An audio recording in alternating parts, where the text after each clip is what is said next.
이 시간 우리 성경 말씀 보겠습니다. 오늘은 고린도전서 10장 1절에서 13절 말씀입니다.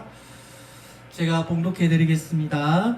형제들아, 나는 너희가 알지 못하기를 원하지 아니하노니 우리 조상들이 다 구름 아래에 있고 바다 가운데로 지나며 모세에게 속하여 다 구름과 바다에게서 세례를 받고 다 같은 신령한 음식을 먹으며 다 같은 신령한 음료를 마셨으니 이는 그들을 따르는 신령한 반석으로부터 마셨음에 그 반석은 곧 곧 그리스도시다. 그러나 그들의 다수를 하나님이 기뻐하지 아니하셨으므로 그들이 광야에서 멸망을 받았느니라.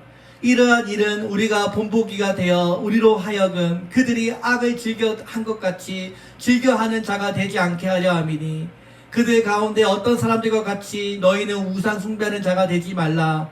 기록된 바 백성이 앉아서 먹고 마시며 일어나서 뛰논다 함과 같으리라. 그들 중에 어떤 사람들이 은행하였다가 하루에 23,000명이 죽었나니 우리는 그들과 같이 음행하지 말자. 그들의 가운데 어떤 사람이 주를 시험하다가 뱀에게 멸망하였나니 우리는 그들과 같이 시험하지 말자. 그들 가운데 어떤 사람이 원망하다가 멸망시키는 자에게 멸망하였나니 너희는 그들과 같이 원망하지 말라.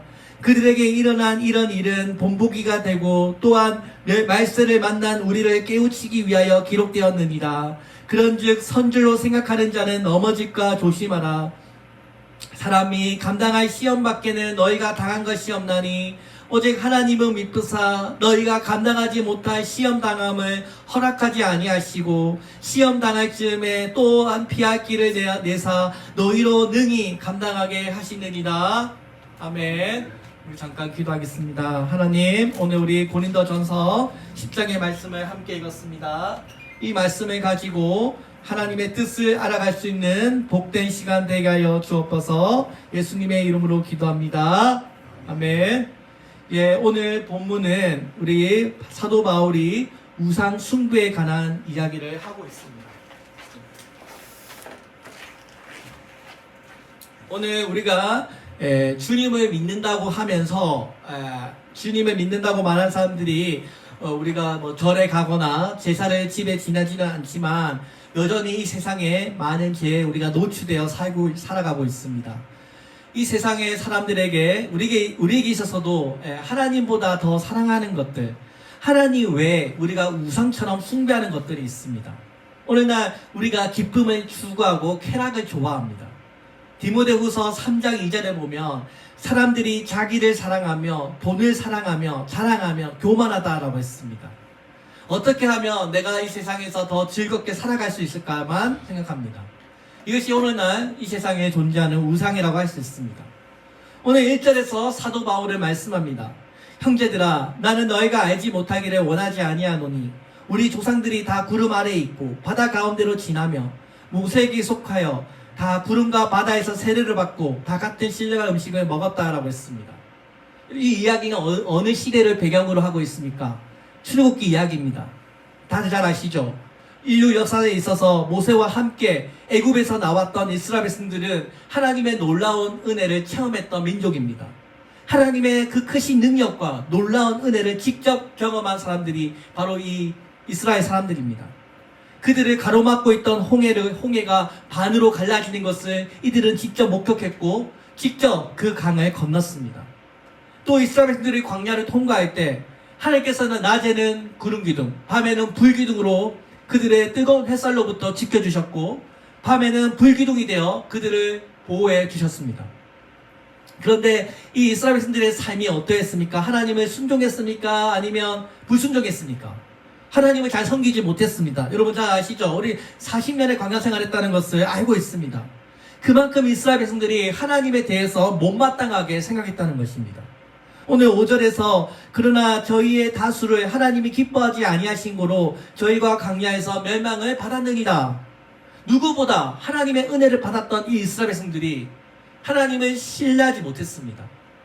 누구보다 하나님의 기적을 체험했던 이 이스라엘 백성들이 구름 기둥과 불 기둥, 만나와 메추라기, 반석에서 돌을 쳤더니 물이 막 솟아나오는 이런 놀라운 은혜를 체험했음에도 하나님을 신뢰하지 못했습니다. 여러분, 오늘 그래서 이 바울이 지금 이 우상 숭배하고 있는 고린도 교회를 향해서 누구를 기억하랍니까? 출굽했던 이스라엘 백성들을 다시 한번 기억하라는 것입니다.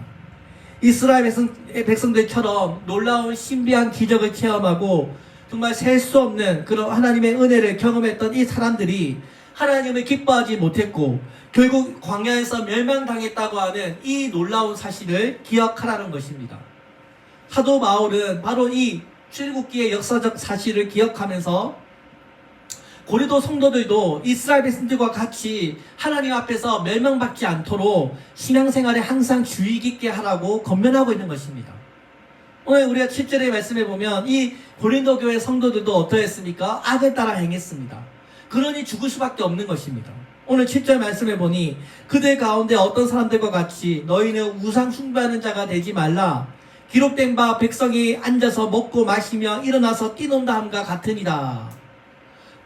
우리가 잘 알고 있는 바로 이 구약의 사건을 지금 언급하고 있습니다. 오늘 우리가 읽고 있는 여러분 이 구약의 성경은요, 우리 신약 시대를 살아가고 있는 우리들에게 교훈하기 위해서 기록되었습니다. 예수 그리스도께서 십자가에 못 박혀 죽으시고 모든 율법의 그 조례들을 다 완성하셨잖아요. 그러면 더 이상 이제 구약은 필요 없잖아요. 다 폐지되었잖아요. 읽을 필요도 없고 알 필요도 없지 않습니까? 근데 왜 하나님께서는 여전히 우리에게 이 구약 성경을 기록하고 있습니까? 이 구약이 우리에게 주고 있는 이 역사적인 교훈은 여전히 우리에게 유효하기 때문입니다.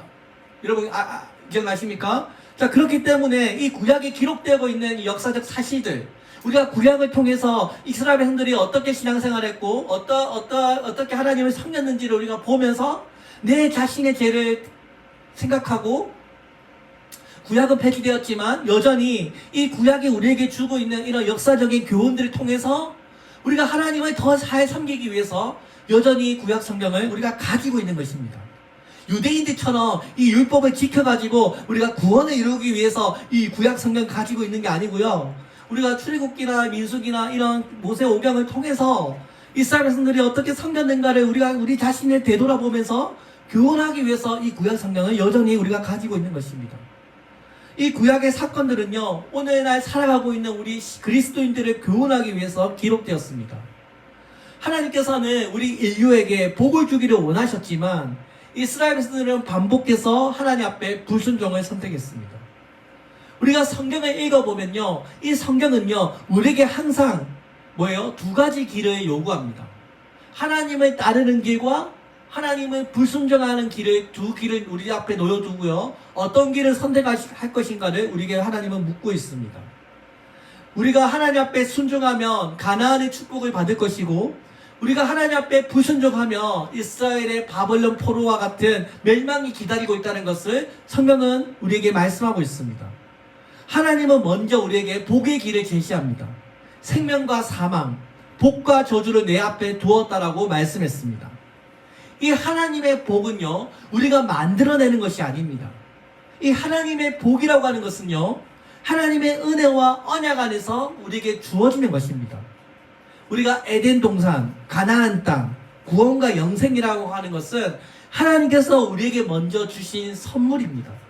그래서 우리가 이것을 하나님의 복이라고 말합니다. 에덴 동산을 누가 만들었습니까? 하나님이 만드셨죠. 다 만들고 난 다음에 우리에게 주셨습니다. 그렇잖아요. 인간이 만들어낸 게 아니에요. 하나님께서 다 만들어 놓고 우리에게 주신 것입니다. 자, 그래서 오늘 여러분 우리의 인생길은요 두 가지예요. 두 가지. 하나님께서 말씀하셨던 이 인생은요 두 길밖에 없습니다. 예수님께서도 뭐라고 하셨습니까? 넓은 길과 좁은 길이 있는데 두 길 중에 예수님께서 좁은 길을 걸어가라고 말씀하셨습니다.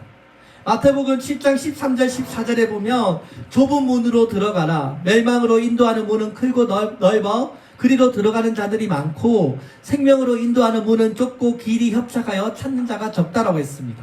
여기서도 두 길입니다. 그죠? 넓은 문과 좁은 문, 넓은 길과 좁은 길, 이 두 가지의 선택입니다. 여러분들에게 있어서 무엇이 좁은 길입니까? 대부분의 사람들은요 넓은 길 걸어가기를 좋아합니다. 저에게 있어서는요 이 개척교회가 저에게 있어서 좁은 길입니다. 이 개척교회를 하는 것이 저에게 있어서는 좁은 문입니다. 인간은요, 매 순간에 있어서 뭔가 선택의 연속이 있고요. 하나님의 은혜와 축복을 동시에 주시면서 하나님은 거기에 있어서 우리 안에서 어떤 선택을 하는지 주님은 지켜보십니다. 광야 시대를 살았던 이스라엘 백성들의 이런 실패했던 이야기들은 오늘 신약 시대를 살아가는 우리들에게 이스라엘 백성들의 그런 죄와 실패를 읽고 다시는 그런 실패한 경험을 반복하지 않기 위해서 우리가 이 성경을 읽고 있는 것입니다. 오늘 이 고린도 교회 안에 예수님을 믿고 있는 이 사람들이 하나님의 이 복, 어떤 이 자유를 마음대로 남용하고, 그죠? 방종의 길을 걸어가면서 오히려 죄를 짓는 기회로 삼았던 사람들이 이 안에 있었던 것입니다. 그래서 사도 바울이 이 같은 사람들을 지적하면서 우리 고린도 교회가 이스라엘 백성들의 그 열조와 같은 그런 전체를 받지 않도록 주의를 기울여야 한다고 당부하고 있는 것입니다. 오늘 6절에 보니까 이러한 일은 우리의 거울이 되어 우리로 하여금 저희가 악을 즐겨한 것 같이 즐겨하는 자가 되지 않게 하려 함이라 라고 했습니다. 9절 10절에서 그들 가운데 어떤 사람들이 주를 시험하다가 뱀에게 멸망하였나니 우리는 그들과 같이 시험당하지 말자. 여러분 보이시죠? 하나님께 크게 은혜를 받았던 이스라엘 백성들이 광야에서 멸망당한 것을 우리가 거울로 삼아서 고린도 교회 성도들도 악을 행하다가 멸망당하는 일이 없도록 경고하고 있는 것입니다. 오늘 우리 하나님을 믿는 백성들은 이 세상의 모든 복들이 하나님으로부터 온다는 것을 우리가 믿습니다. 이 하나님의 복과 함께 우리 인간이 어떠한 선택을 하는가도 매우 중요하게 성경은 다루고 있습니다.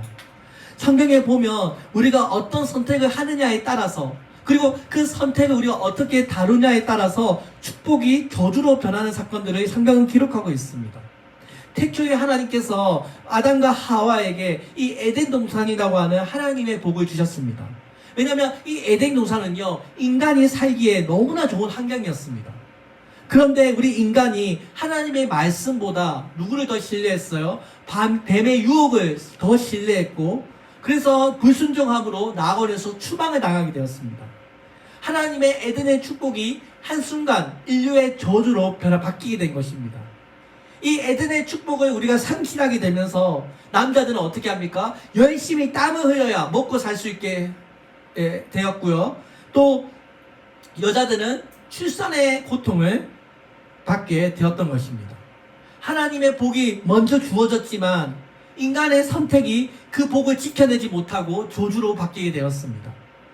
그리고 우리가 성경에 읽어보면 우리 롯과 아브라함 이야기 다들 잘 아시죠? 이 롯이 하나님의 그 땅을 선택할 때 누가 선택하든지 물이 풍부하고 저 목축업하기에 좋은 저 소돔의 땅을 선택했습니다. 물도 많고 소를 키우기도 좋고 풍요로워 보이는 경제적으로 유리한 땅을 선택했습니다. 누가 봐도 세상적으로 하나님의 주신 축복의 땅이라고 생각했습니다. 근데 그 롯의 선택의 중심에는 하나님에 대한 요소가 전혀 없었습니다. 반면에 아브라함은요, 모든 경제적인 축복을 롯에게 양보했고요, 오히려 하나님을 더 의지했습니다. 완전히 반대죠. 결국 롯은요, 소돔 땅에서 멸망당하게 되었고 모든 것을 잃어버렸고요, 그 하나님의 복을 유지하지 못했습니다. 오히려 아브라함이 하나님의 복을 받게 되었습니다. 우리가 성경에 읽어보면 이 아브라함이 언약의 복을 받게 되고요, 또 이방 여인 이 롯이 어떻게 보면 저주받은 이 여인이 오히려 다윗의 왕의 조상으로 회복되고 있는 이야기를 성경이 기록하고 있습니다. 또 에스더서는 어떻습니까? 하만이 유대인들을 전부 몰살하려고 할 때 그 에스더라고 하는 한 여인을 통해서 유대 민족을 구원하고 민족의 슬픔이 민족의 기쁨이 되고 있는 이야기를 기록하고 있습니다. 예수님을 모른다고 3번이나 부인했던 그 베드로를 오히려 예수님께서 찾아가셔서 그 실패했던 베드로를 회복시켜 주신 이야기를 성경은 기록하고 있습니다. 오늘 우리가 믿고 있는 이 예수 그리스도의 십자가, 이 십자가가 로마 시대에서는 저주의 상징이잖아요. 이 인류 최고의 저주의 상징이 오히려 축복의 사건으로 하나님께서 바꾸어 주었습니다. 그러니까 인간의 잘못된 실패와 어떤 잘못된 선택으로 우리에게 저주가 임하지만 하나님은 그 저주를 어떻게 하신다고요? 기쁨으로, 그 저주를 축복으로 바꾸어 주신다는 것입니다. 그래서 우리가 성경을 읽어보면 이 죄라고 하는 것, 이 실패와 저주는 고정되어 있지 않습니다. 이 기독교의 하나님은요, 이 저주를요, 축복으로 바꾸어 주시는 하나님입니다. 우리가 성경을 읽어보면 하나님께서 우리에게 먼저 하나님의 축복을 주시는데 그 축복을 우리 인간의 선택이 어떻게 하느냐에 따라서 저주가 되기도 하고 축복이 되기도 한다는 것입니다. 우리 인간적으로 합리적으로 보이는 것, 누가 보기에도 우리 눈에 보기 좋은 것이 반드시 복이 아닙니다. 우리가 하나님의 뜻이라고 할 때 우리 하나님의 뜻은요, 크게 두 가지로 구분됩니다. 첫 번째는요, 계명으로 나타난 하나님의 뜻이 있습니다. 예를 들어서 하나님께서 문자적으로 분명하게 명령하시고 기뻐하시는 뜻이 있습니다. 예를 들어서 살인하지 말라, 간음하지 말라, 항상 기뻐하라, 범사에 감사하라, 기도하라. 예를 들어서 이런 것들은 하나님께서 아주 적극적으로 우리가 그렇게 하기를 원하시는 하나님의 뜻입니다. 그죠, 여러분? 자, 그 다음에 두 번째 하나님의 뜻이 있는데요. 두 번째 뜻은요, 하나님께서 허용하시는 뜻이 있습니다. 이 허용하시는 뜻은요, 하나님께서 원하시는 것은 아니지만 우리 인간의 어떤 자유로운 선택을 존중하기 때문에 하나님께서 원하시진 않지만 그것을 허용하는 경우가 있습니다. 그래서 이것을 성경에서는 종종 하나님의 허용적인 뜻이라고 말합니다. 하나님은 여전히 인생의 주권자이시지만 우리 인간의 선택과 책임을 함께 존중하십니다. 하나님의 적극적인 기뻐하시는 뜻은 아니지만 인간의 완고함의 뜻을 드러나기 위해서 종종 허락하시는 경우가 있습니다. 우리 예를 들어서 이스라엘이 왕을 요구하는 요구했을 때가 있습니다. 사무엘상 8장에 보면 다른 민족들은 다 왕이 있는데 왜 우리나라에는 왕이 없습니까? 라고 하면서 이스라엘 백성들이 왕을 요구하잖아요. 사실 그 왕이 하나님이신데 우리도 다른 민족들처럼 인간 왕을 세워가지고 나라를 다스리게 해주십시오라고 하면서 하나님에게 인간 왕을 원하실 때가 있었습니다. 자, 그때 하나님께서요, 그 백성들의 요구를 하나님은 기뻐하지 아니하셨습니다. 근데 이 백성들이 요구를 하니까 어쩔 수 없이 허용적인 뜻으로 사울 왕을 이제 세우라고 말씀하십니다. 자, 그때 이 하나님께서 그 백성들의 요구를 기뻐하지 아니하셨지만 백성들이 원하니까 인간 왕을 세우도록 허용해 주신 것입니다. 그리고 우리가 민수기 11장에 보면 광야에서 고기를 요구하잖아요. 이스라엘 백성들이 40년 동안 만나를 먹으니까 너무 질려버린 거예요, 이 만나가. 그러니까 뭐라고요? 이번에는 고기 좀 내려주세요 하면서 하나님께서 이 하늘에 나는 메추라기를 주셨어요. 자, 그때도 하나님께서 어쩔 수 없이 허락하셨지만 그것이 하나님의 적극적인 뜻은 아니었습니다. 그리고 또 우리가 흔히 말하는 이 이혼 문제에 대해서도 예수님께서 뭐라고 말씀하십니까? 모세가 너희의 마음의 완악함 때문에 이혼을 허락했다라고 했습니다. 마태복음 19장 8절에서. 그러니까 이 창조 때부터 이 이혼이라고 하는 것은 하나님의 이성적인 뜻이 아닙니다. 하나님은 결혼했으면 그 사람하고 오랫동안 잘 지내고 결혼생활을 잘 하는 것이 하나님의 적극적인 뜻이지 중간에 이혼하는 것을 하나님은 기뻐하지 않으십니다. 근데 어쩔 수 없이 남편이 너무 폭력을 행하고 빚이 너무 많고 어쩔 수 없이 바람을 피고 해서 어쩔 수 없이 이혼을 하는 경우, 그때는 하나님께서 어쩔 수 없이 허용해 주십니다.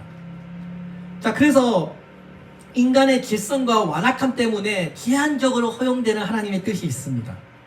하나님이 허락하셨으니까 모든 것이 하나님의 뜻이다 라고 말할 수 없는 것입니다. 하나님이 허락했다고 해서 그것이 반드시 하나님의 기뻐하시는 적극적인 뜻이 아니라는 것입니다. 우리가 성경을 읽어보면 다윗이 인구조사를 하잖아요. 근데 분명히 하나님께서 인구조사 하지 말라고 했거든요. 전쟁을 너무 많이 치렀기 때문에 다윗에게 인구조사를 하지 말라고 하는데 다윗이 인구조사를 감행하잖아요. 그래서 온 이스라엘에 저주가 임하게 됩니다. 그때 하나님께서 막지는 않으셨지만 결국 이스라엘 온 땅에 좋지 않은 결과가 임하게 된 것입니다. 자, 마찬가지로 오늘도 여러분 우리가 이 신앙생활 하는 데 있어서 하나님께서 우리가 하는 모든 선택을 다 억지로 막지 않으십니다. 허용적인 뜻이 있습니다. 하나님께서 원하지 않지만 우리가 너무 그것을 원하기 때문에 어쩔 수 없이 허용하는 때가 있습니다. 그래서 하나님께서 우리에게 복의 길을 열어주기를 원하시는데 이 축복과 저주에 있어서 우리가 어떤 인생을 선택하는 데 있어서 우리가 어떤 선택을 하느냐에 따라서 저주가 되기도 하고 축복이 되기도 한다는 것을 성경은 강조합니다. 우리가 인생을 살아가는 데 있어서 우리가 원하지 않는 인생의 문제들, 크고 작은 문제를 우리가 부딪힙니다. 어떤 문제가 부딪힐 때 원망과 불평, 짜증과 분노가 막 생기고요. 우리 스스로를 더 큰 불행으로 몰아갈 때가 있습니다. 그런데 이 하나님의 축복과 이 저주라고 하는 것은 이렇게 우리가 어떤 수학 공식처럼 고정되어 있는 것이 아니고 그것을 받아들이는 인간의 태도와 그것을 다루는 인간의 방식에 따라서 언제든지 바뀔 수 있다는 것입니다. 교회 안에는 많은 사람들이 모이기 때문에요. 별별 사람들이 다 있습니다. 여기 안에도 내 마음에 드는 사람이 있고 안 드는 사람이 있습니다. 교회에서 하는 어떤 일들이 내 마음에 들 때도 있지만 들지 않을 때도 있습니다. 언제나 어떤 사람들이 어떤 상황에서 모이기 때문에 항상 어떤 내 마음에 들지 않는 상황들이 있다는 것입니다. 그런데 하나님께서는 이런 내 마음에 들지 않는 상황들, 내 마음에 들지 않는 어떤 사람들을 통해서 오히려 하나님께서는 시험을 허락하시고 그 어떤 축복과 저주되는 그 일을 통해서 오히려 하나님의 뜻을 이루어 갈 때가 있다는 것입니다. 여러분 생각해 보세요. 우리가 이스라엘 백성들 이야기했잖아요. 이스라엘 백성들이 출애굽하기 전에 무려 430년 동안 애굽에서 노예 생활했잖아요. 그때 이스라엘 백성들을 힘이 필요하고 힘든 노동을 하고 이스라엘 민족 말살 정책을 펼쳤습니다. 근데 하나님께서는 오히려 그 이스라엘 백성들이 더 핍박받고 핍박받을수록 오히려 이스라엘 백성들은 더 번성하고 더 아이를 많이 낳았다고 했습니다. 하나님께서 오히려 그 핍박과 그 악한 왕조를 통해서 이스라엘 백성들이 더 오히려 왕성하게 되는, 더 번창하게 되는 일을 하나님께서 이루셨습니다. 핍박이 더 거세니까 이스라엘 백성들은 더 하나님께 부르짖게 되었고 오히려 그 일을 통해서 애굽 생활을 탈출할 수 있는 전화위복의 계기가 된 것입니다. 이스라엘 역사를 보면 적의 큰 군대가 이스라엘을 쳐들어오면요, 그들이 오히려 더 하나님께 부르짖음으로 전쟁에서 이길 수가 있었고 더 큰 부요와 강성함이 따랐다는 것을 성경은 말씀하고 있습니다. 여러분, 제가 좋아하는 사자성어 중에 전화위복이라는 말과 세옹지마라는 사자성어를 저는 좋아합니다. 여러분, 세옹지마라고 하는 사자성어 아십니까? 세옹의 말이라는 뜻입니다. 세옹은 늙은이라는 뜻입니다. 늙은 할아버지의 말이라는 뜻입니다. 옛날 중국 세 나라의 한 노인이 기르던 말이 마곡간을 도망쳐서 탈출했다고 합니다. 그 당시에 이 말은 큰 재산이었기 때문에 마을 사람들이 이 노옹에게 아이고 얼마나 슬픈 일입니까? 라며 이를 위로했다고 합니다. 근데 이 노옹은 조금 더 슬픈 기색이 없이 태연하게 말했습니다. 이 일이 오히려 복이 될지 아니면 화가 될지 누가 알겠습니까? 그 후 몇 달이 지난 어느 날에 그 도망갔던 말이 오랑캐의 앞말을 데리고 다시 돌아온 것입니다. 마을 사람들이 이 일을 같이 기뻐하며 축하해 주었습니다. 근데 어느 날 말타기를 좋아하는 이 노옹의 아들이 오랑캐의 말을 타다가 그 말에서 오히려 떨어지고 말았습니다. 다리가 부러지고 말았습니다. 마을 사람들이 또 그 사람의 노옹에게 위로하자 그때도 조금의 슬픈 기색도 없이 태연하게 말합니다. 이 일이 복이 될지 화가 될지 누가 알겠습니까? 그로부터 1년 뒤에 어느 날 오랑캐가 대거 침입해 오자 마을 장정들은 모두 전쟁터로 끌려가서 다 죽고 말았는데요. 그때 그 말에서 떨어졌던 그 노옹의 외아들은 전륜발이었기 때문에 전쟁터에 끌려가지 않고 무사히 살게 되었다는 것입니다. 오늘 이 세옹지마라고 하는 이 사자성어가 우리에게 말씀하듯이 복이 재앙이 되기도 하고 또 재앙이 복으로 변하기도 하기 때문에 우리 사람들의 눈에는 그것이 복이 될지 이것이 화가 될지 그 깊은 하나님의 뜻을 알 수 없다는 것입니다.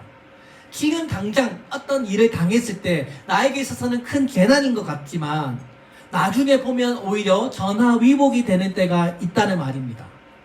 그러니까 하나님의 축복과 저주라고 하는 것은 어떤 고정된 것이 아니라 그것을 받아들이는 우리 믿음의 태도, 이 인생을 다루는 방식에 따라서 언제든지 축복과 저주는 바뀔 수 있다는 것입니다. 그래서 여러분, 우리가 어떤 인생의 역풍을 만났을 때요, 인생을 원망하거나 하나님을 원망하거나 포기하지 말아야 한다고 믿습니다.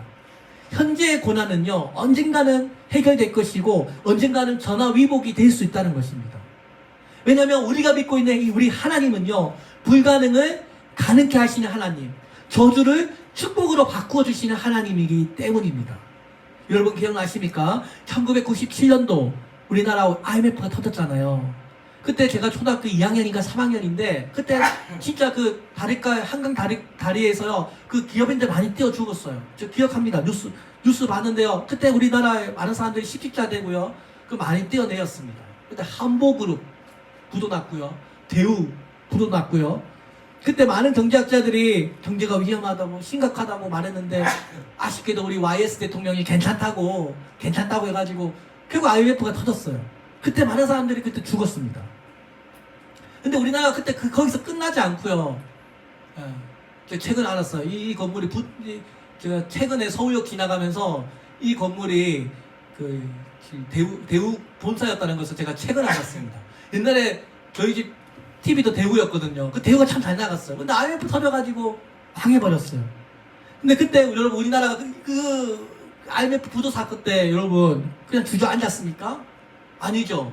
그때 우리나라가 뭐 어떻게 했습니까? 우리나라 국민들이요 집에 있는 금 모으기 운동 해가지고요 집에 있는 금바지 은바지 다 팔아가지고 나라에 갖다 바쳤습니다. 그때 우리 IMF 때 모은 금이요 225톤이었다고 합니다. 225톤. 그때 그 위기 상황에서 온 국민들이 나라 사랑 실천하려고 허리띠를 졸라매고 이 IMF 위기, 이 경제 위기를 잘 극복했더니 오히려 경제 구조가 더 튼튼하게 되는 계기가 되었지 않습니까? 이 IMF를 우리가 생각보다 빨리 잘 극복하면서 오히려 외환 보유고가 더 많아지는 그런 일이 일어나게 되었고 오늘날 우리 한국 경제가 더 활기를 되찾고 더 튼튼해지는 전화위복이 되었습니다. 여러분 알고 계십니까? 2025년도 세계 초강대국 순위 월드 파워 랭킹에서 우리나라가 무려 6위라는 거 아니겠습니까? 여러분 전 세계 200몇 개국 중에 우리나라가 6위입니다. 여러분 너무나 자랑스럽지 않습니까? 멸망이 당할 뻔했는데 IMF 위기 때문에 우리나라 다 폭사 망할 뻔했는데 그 전화위복을 통해서 우리나라가 오히려 더 잘 사는 나라가 되었습니다. 그래서 여러분 오늘 우리 인생도 마찬가지예요. 우리 인생에 위기가 있다고 해서요 우리의 하나님은요 결코 우리를 실패로 인도하시는 분이 아닙니다. 어떤 분은 저한테 말할 거예요. 목사님 이건 그냥 도표예요. 우리나라 전혀 잘 살지 못해요. 우리나라 해조선이고요 흑수저예요. 우리나라 살기 별로예요. 이렇게 말할 사람이 있을 수 있어요. 근데 여러분 제가 외국에 유학을 해봤잖아요. 저희 해외 여행도 많이 다녀보고요 일본에도 살아보고 영국에도 살아봤잖아요. 제가 한 가지 예를 들게요. 여러분 그 유럽의 물이요 석회수라는 거 알고 계세요? 제가 유럽의 물 많이 먹어봤잖아요. 영국에서 물을 먹을 때마다 목에 뭐가 잘 씹혀요. 돌이 자꾸 목에 이렇게 걸려요. 여러분 유럽 사람들은요 물을 먹을 때도 석회수를 먹어요. 돌이 있는 석회수를. 근데 이게 여러분 생각해보세요. 하루 이틀이면 괜찮죠. 여행 갔을 때는 괜찮죠. 평생 석회수 먹는다고 생각해보세요. 근데 우리 한국 물은 어떻습니까? 얼마나 깨끗해요 여러분. 우리 한국 물, 우리 수돗물 물 잠깐 빼고 먹으면요 아주 깨끗하고 얼마나 좋은 물입니까? 여러분 이 대한민국에서 산다는 것이 얼마나 행복한 일인지 아세요? 여러분 또 영국은요 화장실 사용할 때요 요금 내야 된다는 거 알고 계십니까? 우리 한국은 어디 가든지 화장실 있잖아요. 돈 안 내잖아요 여러분. 그냥 쓰잖아요. 근데 영국은요 공공 화장실 사용할 때요 요금을 내야 됩니다 여러분. 아니 우리는 공짜로 이용할 수 있는데 영국은 돈을 내고 볼일을 봐야 한다니까요. 제가 외국에서 살아보고 여행을 하면서 우리 한국 보고 한국은 해조선이니 흑수저니 이렇게 말하지만 제가 일본에도 살아보고 영국에도 유학해보고 또 여러 나라 여행도 다니면서 느꼈지만 우리나라가 살기가 제일 좋다는 것입니다. 아니 우리나라에서 태어났다는 것 자체가요 저는 기적이라고 생각합니다. 우리가 조금만 삐끗해가지고요 북한에서 태어났다고 생각해보세요 여러분. 우리 이렇게 예배드릴 수 있겠습니까? 먹고 살 수 있겠습니까? 우리가 대한민국에 태어났다는 것 자체가요 여러분 기적인 줄로 믿습니다. 자 그래서 여러분 저 같은 경우에도요 저 얼마나 많은 전화위복을 체험했는지 몰라요. 제가 예전에도 말씀드렸지만 제가 20대 중반부터 전도사의 생활만 해왔잖아요. 그러니까 돈을 저축하는 법을 몰랐어요. 제가 교회 예배 마치면요 휴일할 때 아이들 데리고요 항상 공원에 가가지고 자전거를 태워줬어요. 근데 그게 소문이 나가지고요 애들이 집에 안 가고 교회 예배 제가 끝날 때까지 기다리는 거예요. 제가 기다릴 때까지 집에 안 가고 그 남은 애들 데리고 공원에 가가지고 자전거를 매일매일 태워줬어요. 제가 사례비를 받으면요 얼마 되지도 않아요. 그 사례비 가지고 11조 내고요. 나머지는 제 먹을 거 좀 쓰고요. 전부 우리 애들 뭐 먹을 거 사주고요. 모든 돈이 하나도 없으니까요. 기숙사에 들어갔는데 그 동기들은 다 집이 있고 뭐 있는데 저는 아무것도 없었어요. 기숙사가 제 집이었어요. 그래서 저는 결혼을 못할 줄 알았어요. 결혼을 포기하고 살았습니다. 근데 누가 저희 그때 대학원 형이 전도사 형님이 저를 소개해줘가지고 그때 제 지금 와이프를 만나게 됐는데 근데 그 와이프가 결혼 준비를 오히려 결혼 준비를 해가지고요 저는 아무것도 없이 그냥 결혼을 해버렸습니다. 분명히 제 삶에 있어서 이 전도사 생활은 저에게 있어서 경제적으로는 뭐 누릴 수도 없고 돈도 많이 벌 수 없는 그런 일이었지만 오히려 하나님께서 하나님께서 교회 일을 잘 섬기라고 저의 삶을 축복으로 바꾸어 주셨습니다. 개척교회를 하다 보니까요 여러분 시험이 왜 없겠습니까? 정말 사소한 일 때문에 교인이 떠나면요 몇 달 동안 제 속이 너무 속이 상합니다. 근데 오히려 그런 일을 통해서 저는 더 기도와 말씀에 전념할 수 있었고 오히려 제 자신을 더 점검할 수 있는 더 기도할 수 있는 그런 기회가 되었습니다. 저도 교회 생활하면서 제 마음대로 되었다면 얼마나 좋겠습니까? 근데 오히려 되지 않을 때가 더 많았지만 오히려 그런 일을 통해서 더 열심히 전도할 수 있었고 지금 이렇게 여러분들을 만나게 되었습니다. 개척교회를 하면서 제가 체득하게 된 것은 큰 시험이나 어떤 문제가 다가오면 그것은 반드시 전화위복의 계기가 된다는 것을 알게 되었습니다. 하나님께서 우리를 얼마나 사랑하시냐 하면 이 세상에서 우리가 당하는 인생의 문제들 가운데서 전화위복이 안 되는 문제가 없다는 것을 깨닫게 되었습니다. 오늘 예수님께서 십자가에 달려 죽으시면서까지 우리를 이렇게 사랑하시는데 단지 우리의 인생의 어떤 문제들 때문에 우리를 그냥 저주의 삶, 실패하는 삶으로 우리를 끝나지 않을 것이라고 우리는 믿습니다. 우리는 하나님의 선택받은 백성이기 때문입니다. 그래서 오늘 우리가 해야 할 것은 내가 시험 중에 있다면요 하나님의 도우심을 간구해야 합니다. 하나님의 뜻이 이루어지도록 우리가 기도해야 합니다. 사랑하는 여러분, 오늘 우리가 하나님은요 우리에게 피할 길을 주시는 하나님이십니다. 제가 신학교에 들어가서 지금 이렇게 목사님이 되기까지 이 여정 가운데 여러 가지 일들이 많았지만 하나님께서는 그래도 저의 살 길을 열어주시고 좋은 사람들을 만나게 해주셔서 지금까지 개척교회 목사의 길을 걷게 하셨습니다. 하나님은 우리에게 시험을 주시기도 하지만 동시에 피할 길을 주시는 하나님이십니다. 오늘 그리고 내가 만나고 있는 어떤 문제는요 오히려 나를 전화위복시키는 나를 더 온전하게 사용하시려고 하는 하나님의 계획이심을 의심하지 마시기를 바랍니다. 여러분 우리 삶에 일어나는 일은요 어떻게든 해결이 되고요 어떻게든 전화위복이 됩니다. 물론 지금 당장은 내가 힘들 수 있지만 우리의 생활에 궁핍과 가난이 찾아오면요 오히려 그것을 통해서 더 부유하게 해주시는 하나님의 축복이 우리를 기다리고 있습니다. 질병이 다가오면 그 질병을 하나님께서 치유해 주시고 오히려 우리의 몸을 더 건강하게 하게 해주시는 치유의 하나님이 우리를 기다리고 있습니다. 죽음이 우리를 다가올지라도 그 죽음 속에서 우리를 영원한 생명으로 바꾸어 주시는 생명의 하나님이 우리를 기다리고 있습니다. 하나님은 우리가 감당할 수 없는 시험은 허락하지 아니한다고 했습니다. 그러니까 우리가 감당할 수 있기 때문에 그만큼의 시험을 우리에게 주는 것입니다. 오늘 여러분 이 사실을 믿으십니까? 오늘 하나님께서 우리가 주님의 이런 전화위복의 뜻이 있다는 것을 잊지 마시고요. 또 하나님께서는 우리가 너무 힘에 겨운 시험은 허락하지 않아야 하십니다. 하나님은요 어떤 시험과 어려운 가운데서도 우리를 지켜주십니다. 그리고 어떤 일이든 결국 그 일은요 전화위복이 될 줄로 믿습니다. 지금 당장은 힘들 수 있습니다. 그러나 로마서 1장 18절에서 생각하건대 현재의 고난은 장차 우리에게 나타날 영광과 좋게 비유할 수 없다라고 했습니다. 이 땅의 고난이 많으면 많을수록요 여러분 오히려 더 좋아요. 왠지 아세요? 하늘의 복이 그만큼 더 많다는 거 아니겠습니까? 하늘에서 쌓이고 있는 마을리지가 더 많다는 거 아니겠습니까? 현재의 고난은요 언젠가 전화위복이 된다는 것입니다. 오늘 우리가 이 사실을 믿으시고 우리의 생이 다하는 그날까지 믿음의 길을 잘 지켜나가시고 교회를 잘 섬기시기를 주의 이름으로 축원드립니다. 아멘. 기도하겠습니다. 하나님 아버지 감사합니다. 오늘 하나님 우리에게 축복을 주시는